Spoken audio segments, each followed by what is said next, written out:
Hey y'all, this is Jameson. This is my second update video. I'm really sorry I haven't had any updates since the first one. There wasn't a lot going on, the past couple weeks, and plus it's just really hard to record yourself and post it on YouTube when you have dysphoria. So I hope that y'all understand and just bear with me because I have some really good things coming. Today I had my first shot of testosterone. I had my injection with Dr. Rice, my doctor in Greenville, South Carolina. I'm going back in 2 weeks to have my next shot, and we're doing 150 milligrams subcutaneously. So I'm super, super happy about that, and I feel like I'm literally like on cloud 9 right now, and I can't wait to see my body change and see my body look the way I've always seen it. So, yeah. Someone asked me, what's the changes you're really looking forward to on testosterone? I am really looking forward to my voice dropping. I'm looking forward to being able to build more muscles so I can have a more masculine physique. I'm looking forward to, just having a more masculine look altogether, I'm not looking forward to the acne that I'm about to get in probably the first month, but it is what it is, Puberty a second time, y'all. And I have my chop surgery July 7th with Dr. Hope Cherie in Charlotte, North Carolina. And I want to basically give a little shout out to some of the most generous and loving and just all around kind people that I have in my life. I am completely floored at their generosity and the fact that someone would be even willing to do this for me. I had 2 people come forward to me, and basically they told me they were willing to pay the full cost of my top surgery. And this was something that seemed so unreachable for me because I did apply for a medical loan through United Healthcare Financing, and it turned out the fee and all the interest would be an extra $5,000. So I would end up paying, $13,000, $14,000 for my surgery, which is ridiculous because my surgery cost $7,500. So, yeah, I have fantastic people in my life, and I will be grateful for you to the grave, really. These people have no idea what they have done for me. Yeah. So, and with that being said, I think it's important to note that not all trans people have that kind of support. Not all trans people have, hormones and surgeries so accessible to them. So just because some of y'all may have seen that it came easy for me, doesn't mean it came easy for everyone else. A lot of people are fighting and dying literally to be able to transition the way they want to and to be able to start hormones and to be able to change their name and have surgeries. So don't forget and don't erase the people who don't have the means to transition. I am very privileged in the fact that I have people who have the financial means to help me. And one day, I promise, I'm going to pay it forward and I'm going to help someone transition themselves. So yeah, I have a lot of exciting updates. I'm going to try to do some more update videos just because, I'm finally on hormones, so I'm going to probably have a lot more changes coming down the road. So, yeah, there's going to be another section to this video just about going over some trans terminology and things like that. So y'all just bear with me. If you don't want to learn about trans things, you can stop watching now, but I really hope that you do. The first 2 questions I have are what is trans and what is cisgender? So trans or transgender is basically whenever you popped out at birth and someone said, oh, this is a girl baby, and you're later down the road, or maybe even right then, you're no, I'm not a girl baby, that's transgender. You don't identify with the gender that you were assigned at birth. Cisgender just means that you do identify with the gender you were assigned at birth. You popped out and someone said, this is a boy baby, and you identify as a boy. So that's what cis and trans is. And a lot of people think cisgender is a slur, but it's not. It just means you're not trans. So cisgender people, if someone calls you cis or a cisgender person, They're not being rude. They're just calling you what you really are. You're not trans. So don't take offense to it. Alright, the next two questions that I got were, what is genderqueer and what is intersex? Genderqueer is, for most people, a non-binary identity. And what that means is that you have male and female. That's called the gender binary. Genderqueer or non-binary people identify somewhere outside of that binary. It can be like a mixture of the two. Maybe sometimes it's one more so than other. Maybe it's neither. Maybe they're agender, which means they don't identify with either. Or maybe it's even a third gender. So that's just genderqueer, non-binary, just means you aren't just solely male or female. And intersex.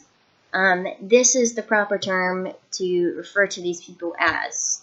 There is a lot of outdated terminology regarding intersex people that are far too offensive that it even makes me uncomfortable saying it because I don't want to use that kind of hurtful language. Intersex just means that whenever someone is born, they either with their chromosomes or with their genitalia, it was not easily distinguishable as male or female. That's all there is to it. And sometimes at birth it's corrected, which a lot of intersex people struggle with down the road. But intersex people are just as valid as any other trans person or anyone else. What is the correct way to refer to a transgender person? Just like that, a transgender person or transgender people. A lot of people, especially in the media, refer to us as a transgender or transgenders. And making us a noun like that, and which transgender is an adjective, it refers to us as almost like we're not human, which we're already stigmatized so much that making us sound even more distant and foreign is really not helping us at all. We are people, just like everyone else, and so you should call us transgender people. And also, I see a lot of the times people refer to us as transgendered, which using the transgender as a past tense just implies that somewhere down the road something changed for us, which our bodies might change, our hormones might change, our names might change, but our genders, for the most part, have always been the same. Unless you are gender fluid, then maybe your gender has always been fluid. So it's just that we have consistently been what we are. We just may have not realized it. We may have not called it that, but we have remained consistent. I mentioned in my last video, and I also shared a BuzzFeed video a couple weeks ago about binding. Someone asked, what is a binder and what is binding? What do you do? Binding is just basically, actually, I have a couple examples. This is an Underworks tri-top binder, and basically it just has a panel on the front. This one is a little stretchy. But basically, this panel on the front is just going to flatten your chest and make it look more masculine. Then this is a GC2B full-length binder, which you can kind of see the paneling a little bit more right here. This one is not as stretchy, and it goes all the way down. I tuck it into my drawers. But for me, binding is super uncomfortable, because it hurts sometimes, it's super tight, and especially if I have to cough or something, and or it's really hot, especially when you're sweating too, because it gets super, even tighter, and it makes you feel like an extra 10 degrees warmer, and it rubs against your skin, and it's just super annoying, and plus, I shouldn't even have these things on my chest to begin with, so why do I have to put myself through this uncomfortable, painful bullshit? To put it simply. Okay, this other question, I have to kind of explain where the question was coming from. I had someone ask me, I know this trans man, but they like to wear dresses, so why do they say they're a trans man? I have to be patient for this one. Gender identity and gender expression are two totally different things. What you wear does not dictate your gender. I could walk out tomorrow in like floral leggings or like a tutu and wear like a push-up bra. I wouldn't do that, but I could, and I'd still just be as trans as I am right now. So what you wear does not determine how you identify. And you shouldn't ever make assumptions by looking at someone based on what gender they are, what pronouns they use, because you really never knew. I know a lot of trans men that like to wear dresses.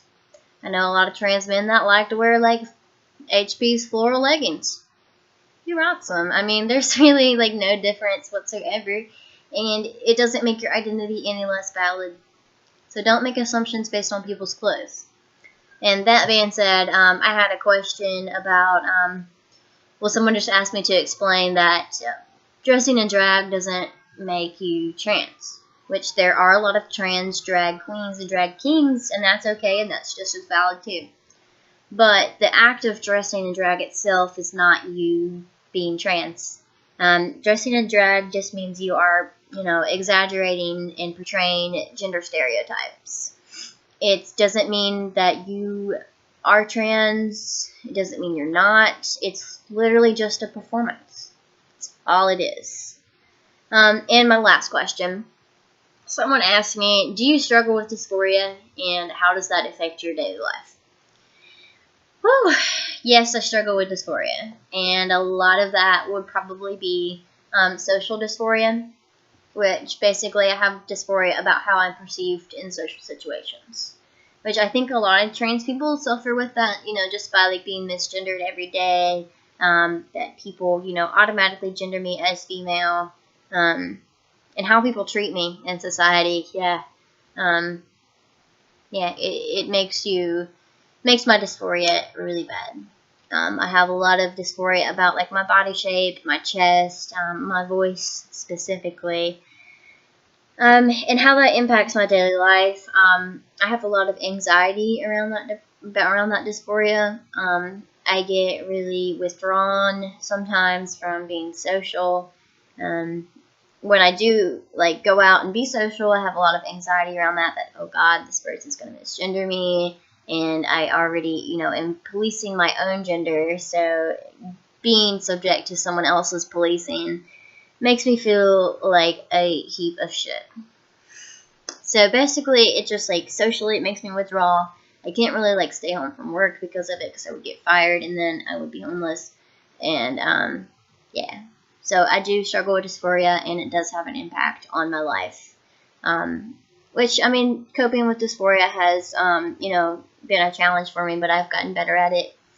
Just, calming myself during those times of anxiety, taking a moment to myself and just, telling myself, hey, you're here, you're present, your identity is valid, you are who you say you are, and what anybody else thinks is just, like, irrelevant. Because they don't know me better than I know me. But that is all I have for today. If anyone has any other questions or confusion about anything, don't hesitate to contact me. You can either drop a comment below on YouTube, or you can send me a message on Facebook. Just let me know, y'all. Thanks for watching.